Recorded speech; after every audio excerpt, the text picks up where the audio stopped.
الحمد لله نحمده ونستعينه ونستغفره ونؤمن به ونتوكل عليه ونعوذ بالله من شرور أنفسنا ومن سيئات أعمالنا من يهد الله فلا مضل له ومن يضلله فلا هادي له ونشهد أن لا إله إلا الله وحده لا شريك له ونشهد أن سيدنا ومولانا محمدا عبده ورسوله أما بعد فأعوذ بالله من الشيطان الرجيم بسم الله الرحمن الرحيم يا أيها الذين آمنوا كتب عليكم الصيام كما كتب على الذين من قبلكم لعلكم تتقون وقال تبارك وتعالى شهر رمضان الذي أنزل فيه القرآن هدى للناس وبينات من الهدى والفرقان وقال تبارك وتعالى قل اطيعوا الله والرسول فإن تولوا فإن الله لا يحب الكافرين۔ محترم عزیز دوستو،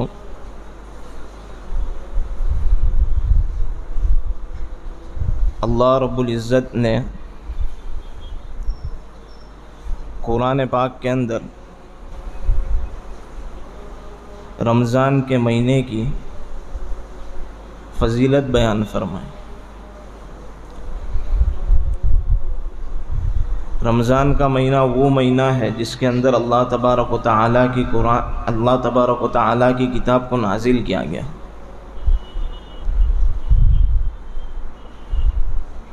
اور اس مہینے کے لیے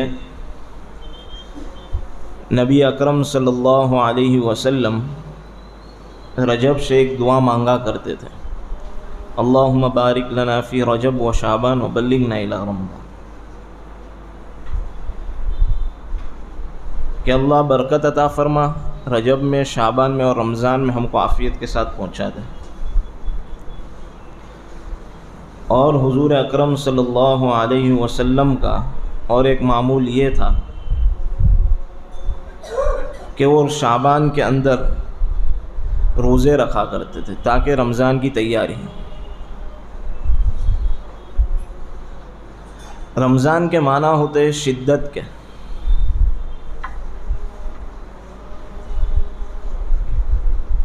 شدت کہ انسان پورا سال جو ہے گناہوں کی شدت کے اندر مبتلا ہوتا ہے، تو ایک مہینہ ایسا دیا جاتا ہے کہ جس کے اندر انسان جو ہے اپنے گناہوں کی معافی اللہ تبارک و تعالیٰ سے کروا لے۔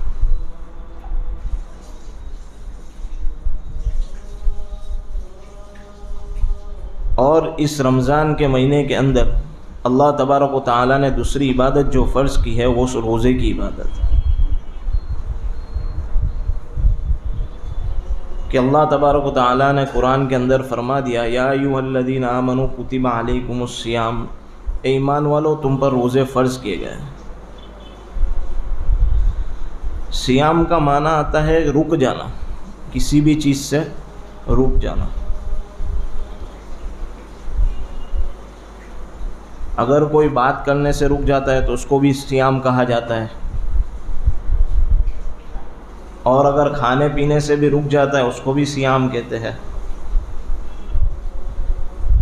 تو اللہ تبارک و تعالیٰ کا حکم ہوتا ہے کہ تم میرے لیے جو ہے کھانے پینے سے رک جاؤ۔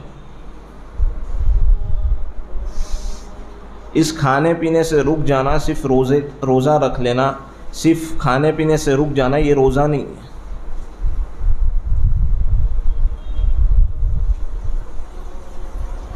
بہت سے لوگ ایسے بھی ہیں دنیا کے اندر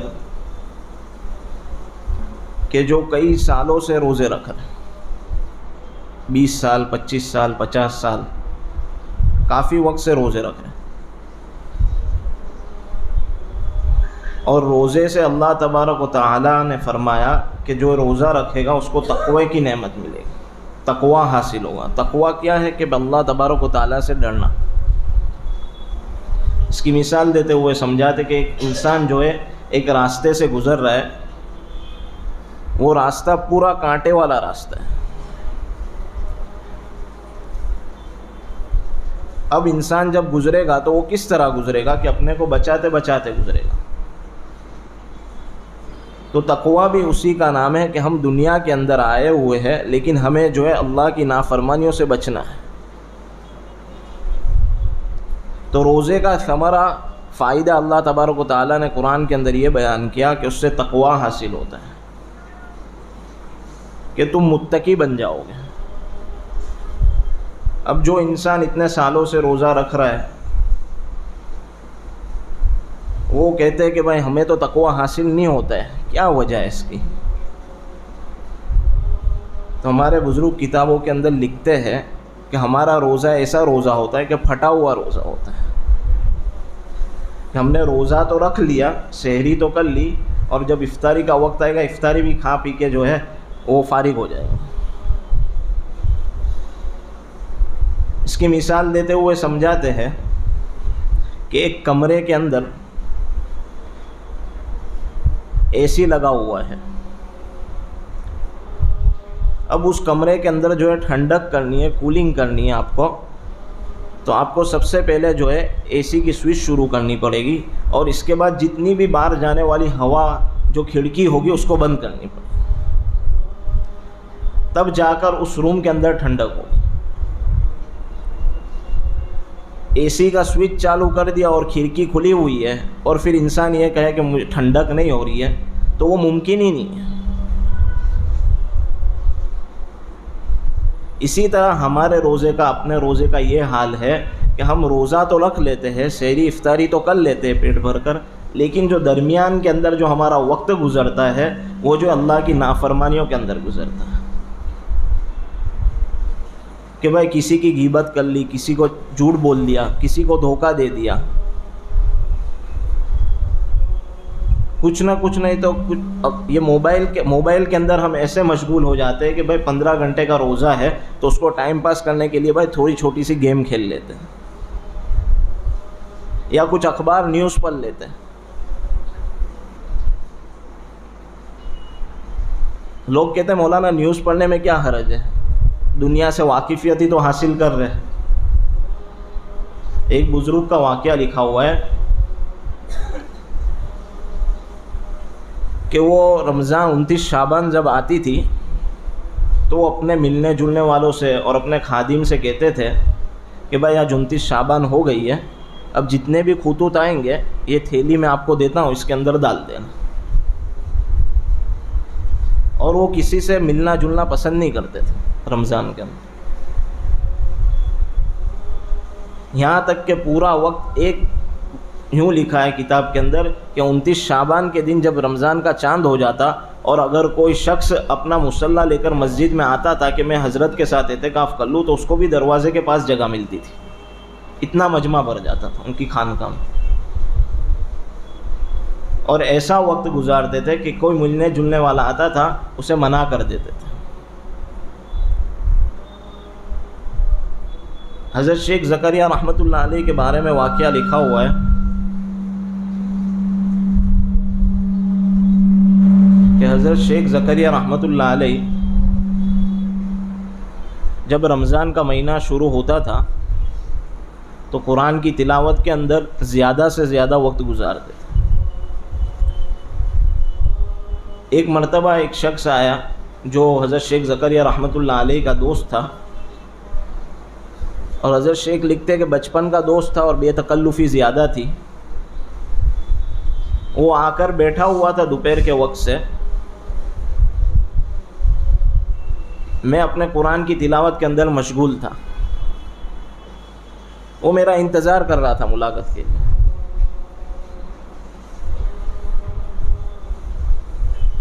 اب عصر کا وقت ہو گیا، پھر عصر بعد اس نے میرے ساتھ نماز پڑھی خانقاہ کے اندر اور پھر واپس میرے پیچھے پیچھے آیا. میں اپنے کمرے کے اندر جا کر جو قرآن کی تلاوت کے اندر مشغول ہو گیا. پھر افطاری سے پہلے کچھ قرآن بند کر رہا تھا تو مجھے کہتا ہے میرا دوست، بے تکلف تھا اس لیے، کہ زکریا ہمارے یہاں بھی رمضان آوے پر ایسا بخار جیسا نہ آوے. یہ یو پی سہارنپور کی بھاشا میں کہا جاتا ہے کہ رمضان تو آتا ہے ہمارے یہاں بھی پر اتنا زبردست اور بخار جیسا نہیں آتا ہے، کہ تم تو بہت دماغ پر لے رہی ہو رمضان کو. یہ ہمارے اکابر کا جو ہے رمضان گزرتا تھا. تو ہمیں چاہیے کہ ہم روزہ ایسا رکھیں کہ جو ہے اللہ تبارک و تعالیٰ کا تقویٰ جو ہے ہمیں حاصل ہو جائے۔ دوسری ایک مثال دے کر سمجھاتے ہیں کہ بھائی کوئی انسان بس کے اندر سفر کر رہا ہے، اب یہاں سے کچھ اس کو نوساری تک ہی جانا ہے، 15-20 روپے کی ٹکٹ لگے گی بس کے اندر اس کو۔ اب وہ جو ہے کنڈکٹر کو 50 کی پھٹی ہوئی نوٹ دیتا ہے اور کہتا ہے مجھے ٹکٹ دو، تو کنڈکٹر اس کو ٹکٹ نہیں دے گا، کیا کہے گا؟ بھائی 50 کی نوٹ جو ہے پھٹی ہوئی ہے، بھلے تو 50 روپے دے رہا ہے لیکن یہ نوٹ میرے کام کی نہیں ہے۔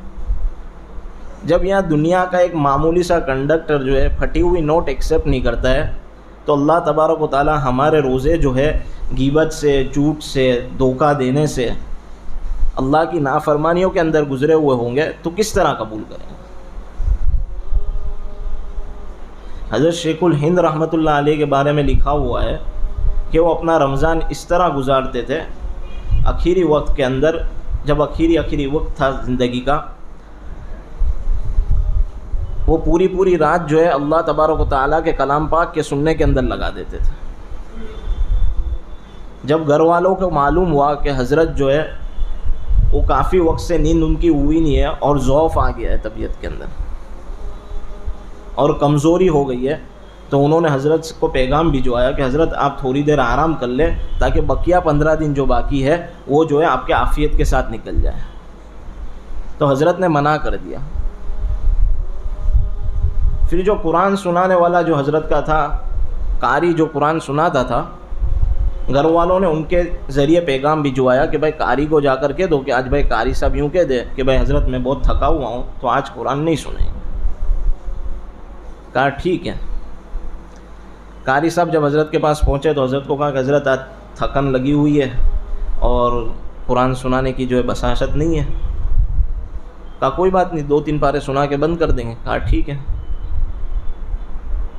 2-3 پارے ہو گئے اور ختم کر دیا، اور حضرت شیخ نے کہا کہ ایک کام کرو، آپ ادھر ہی آرام کر لو، گھر مت جاؤ، میرا بستر پڑا ہوا ہے تو آپ ادھر ہی آرام کر لو۔ کہا کہ بہت منوایا کہ نہیں مجھے گھر جانا ہے، حضرت مان نہیں رہے تھے، پھر کہا کہ چلو ٹھیک ہے ادھر ہی آرام کر لیتا ہوں۔ جب میری آنکھ لگ گئی، حضرت نے کیوار بند کر دیا اور لائٹ بند کر دی، تو میری آنکھ لگ گئی تو میں نے دیکھا کہ میرے پیر کوئی دبا رہا ہے۔ میں نے اٹھ کے دیکھا تو حضرت تھے، حضرت شیخ الہند رحمۃ اللہ، محمود الحسن رحمۃ اللہ علیہ۔ کہا حضرت یہ کیا کر رہے ہو؟ کہا آپ ہی تو کہہ رہے تھے کہ بھائی میرے اندر بساطت نہیں ہے، تھکان لگی ہوئی ہے، روزانہ تم 7 پارے مجھے سنا رہے ہو، تو کیا میں تمہاری اتنی خدمت نہیں کر سکتا ہوں؟ کہا حضرت آپ کو اسی طرح رات گزارنی ہے تو میں چاہتا ہوں کہ ہم کلام پاک کے اندر گزار دیں۔ یہ ہمارے علماء کرام جو ہے ایسی زندگی گزارتے تھے۔ حضرت شیخ الہند کے گھر کا واقعہ لکھا ہوا ہے کہ ان کی مستورات بھی جو ہے پوری راتیں جو ہے تراویح کے سننے کے اندر لگا دیتی تھی۔ حضرت شیخ الہند رحمۃ اللہ علیہ کے صاحبزادے کے ذمہ تراویح پڑھانا تھا ان کی مستورات کو۔ ایک دن وہ بیمار ہو گئے، اب حضرت شیخ الہند نے کہا کہ بھائی کسی اور قاری کو طے کر دو، وہ جا کے پڑھا دے گا تاکہ تراویح کے اندر ناگا نہ ہو۔ وہ قاری صاحب نے تراویح پڑھائی، یعلمون تعلمون والی، اور 4 پارے پڑھا کے نکل گئے۔ جب حضرت شیخ الہند صبح میں گھر پر لوٹے سحری کے وقت میں مسجد سے، تو ان کی عورتوں نے شکایت کی کہ حضرت آپ نے کیسے قاری کو بھیجا تھا؟ اس کو شوق ہی نہیں تھا قرآن پڑھنے کا، وہ فٹافٹ پڑھ رہا تھا، یعلمون تعلمون کیا اور 4 پارے پڑھا کر فٹافٹ نکل گیا، ہمیں تو مزہ نہیں آئی۔ ہم تو روزانہ رات کو 7 پارے پڑھتے اور یہ 4 پارے پڑھا کے نکل گئے۔ یہ ہمارے بزرگوں کے گھر کا واقعہ تھا کہ ایسی زندگی جو ہے یہ گزارا کرتے تھے۔ حضرت امام ابو اعظم رحمۃ اللہ علیہ، امام ابو حنیفہ رحمۃ اللہ علیہ، جن کو ہم امام صاحب رحمۃ اللہ علیہ کہتے ہیں، ان کا معمول یہ تھا کہ رمضان المبارک کے اندر 63 قرآن مکمل کرتے تھے، دن کا 1، رات کا 1 اور تراویح کے اندر 3۔ سب سے زیادہ جو ہے قرآن کی تلاوت کرتے تھے، اور بہت سے بزرگوں کے واقعات لکھے ہوئے کہ 90 قرآن مکمل کرتے تھے۔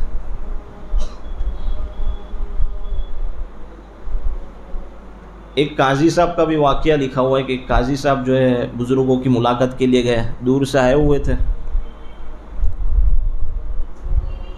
کہ رمضان ہے چلو بھائی بڑوں کی ملاقات کر کے آتے ہیں۔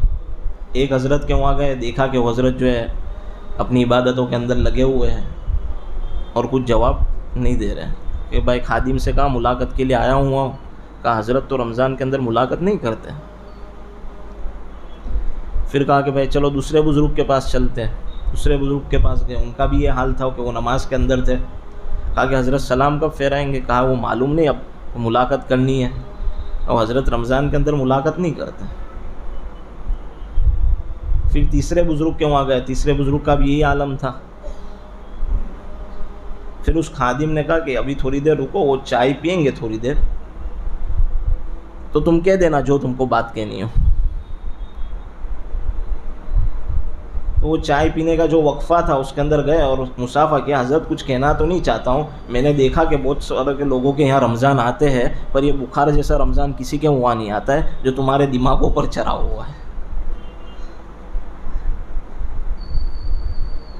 اور یہ کوئی 200-300 سال پہلے کی بات نہیں ہے، ابھی قریب زمانے کی بات ہے۔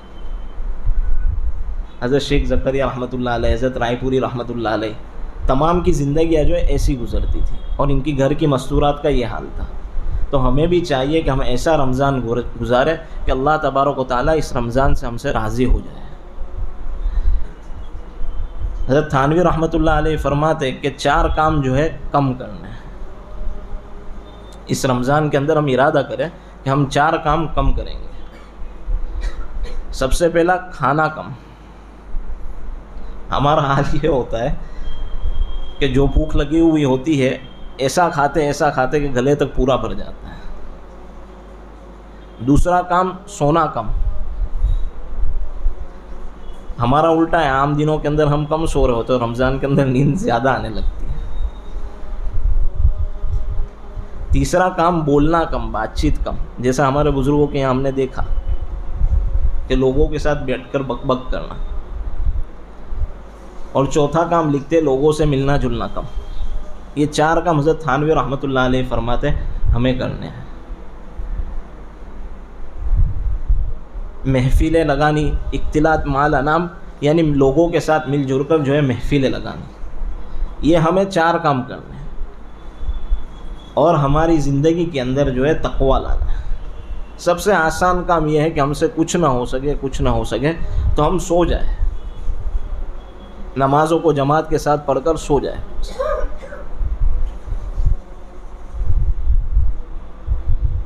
اس لیے اللہ تبارک و تعالیٰ نے قرآن کے اندر فرمایا، قل اطیعوا اللہ والرسول، کہ نبی جی آپ فرما دیجئے کہ لوگ میری اطاعت اور آپ کی اطاعت کریں۔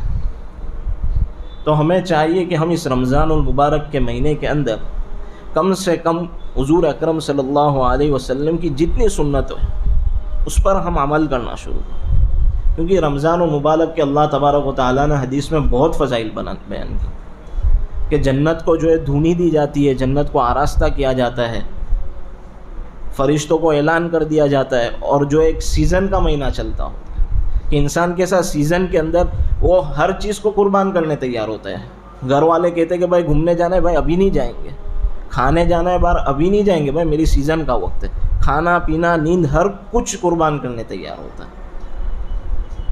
ہم یوں نہیں کہتے کھانا پینا چھوڑ دو، سونا چھوڑ دو، یوں نہیں کہتے، ہم چاہتے ہم تمام چیزیں کریں، ہم اپنا شیڈیول بنائیں، ایک وقت مقرر کریں کہ اس وقت میں ہمیں اتنا کام کرنا ہے۔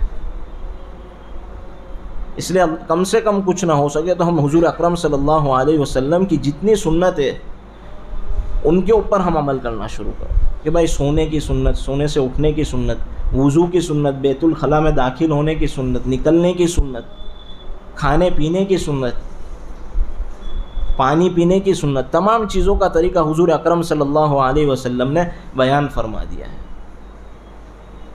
کہ یہود کہتے تھے کہ تمہارے نبی ایسے ہے کہ تمہیں ہر چیز سکھاتے ہیں، صحابی کو کہتے تھے کہ یہاں تک کہ تم کو استنجا بھی کرنا سکھاتے، تو کہ صحابی فرماتے تھے کہ ہاں بالکل ہمیں استنجا کا طریقہ بھی سکھاتے اور استنجا کس طرح کیا جاتا ہے وہ بھی سکھاتے۔ ہر چیز حضور اکرم صلی اللہ علیہ وسلم نے بیان کر دی ہے. ہمیں چاہیے کہ ہم اپنی زندگیوں کو اس کے مطابق بنائیں. اس رمضان کو ہم ایسا گزاریں. ایک کام تو یہ کریں ہم نمازوں کی پابندی، ہماری کوشش یہ ہو کہ صف اول میں تکبیر اولیٰ کے ساتھ ہماری تمام نمازیں ہوں، ایک پابندی ہے. اور زیادہ سے زیادہ کلام پاک کی تلاوت کرنا. اور تیسرا کام یہ کرنا ہے کہ اللہ تبارک و تعالیٰ سے خوب مانگنا ہے. دنیا کے حالات، ہمارے ملک کے حالات جو چل رہے ہیں سب واقف ہے، ظاہر کرنے کی کوئی ضرورت نہیں ہے. سوشل میڈیا کے طور سے تمام لوگ واقف ہے. انسان غم میں گم رہا ہے کہ مسلمان غم میں گم رہا ہے، کیا ہوگا کیا ہوگا. ہمیں چاہیے کہ ہم اس رمضان المبارک کے اندر اللہ تبارک و تعالیٰ کو منا لیں. کوئی مشکل نہیں ہے، اللہ تبارک و تعالیٰ کے سامنے ہاتھ اٹھا کر منانا کوئی مشکل نہیں ہے. کہ جو بھی حالات ہمارے سامنے اس وقت ہمارے ملک کے اندر چل رہے ہیں، کہ ہمیں چاہیے کہ ہم اللہ کے سامنے رو رو کر مانگیں. ہماری نسلوں کے لیے مانگیں، قیامت تک آنے والی نسلوں کے لیے مانگیں. کیونکہ دن بر دن جو ہے دنیا جو ہے قیامت سے قریب ہوتی جا رہی ہے اور حالات بگڑتے چلے جائیں گے. ایمان والا ڈرتا نہیں ہے. جب انسان کے دل کے اندر ایمان ہوتا ہے تو وہ ڈرتا نہیں ہے. اس لیے ہمیں چاہیے کہ ہمارا ایمان جو ہے کمزور ہے اس کو مضبوط بنائے اور اللہ تعالیٰ سے اس رمضان مبارک کے اندر خوب مانگے. ہر گھڑی جو ہے وہ قبولیت کی گھڑی ہوتی ہے رمضان مبارک کے اندر. اس لیے ہمیں چاہیے ہم اس کی قدر کریں اور غفلت کے اندر نہ گزاریں. جتنا ہو سکے ہم اللہ کی رضامندی کے اندر، کچھ نہ ہو تو استغفار اور درود شریف کے اندر لگا دیں. اللہ تبارک و تعالیٰ کہنے سننے سے زیادہ عمل کی توفیق عطا فرمائے. وآخر دعوانا ان الحمد للہ.